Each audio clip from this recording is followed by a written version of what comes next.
এই গরমে তোমাদের ডায়েটটা একটু বলবে, সারাদিনের ডায়েটটা।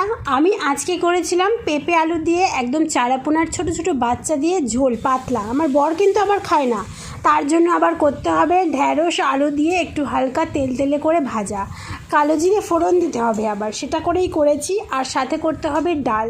ডাল ছাড়া আমার বর খেতে পারে না, ওর ডাল আর কোনো ভাজা হলেই ওর হয়ে যায়। রান্না করতে করতে একটুখানি টমেটো আর তেঁতুল একটু নিজের জন্য মেখে নিলাম। টক খেতে ইচ্ছা করছিল, তো কী খাবো, ঘরে তেঁতুল টমেটো ছিল, মেখে খেয়ে নিলাম। দারুণ লাগে আমার খেতে। তোমরা কারা এরকম খেতে ভালোবাসো অবশ্যই জানিও। তারপরে সেটা খেয়ে স্নান পুজো করে চলে এসেছি খাবার নিতে। ভাবলাম ডাল আর ঢ্যাঁড়স আলু ভাজাটা হয়েছেই যখন, তার মধ্যে ঢ্যাঁড়স আলু ভাজাটা একটু নিয়ে নিই।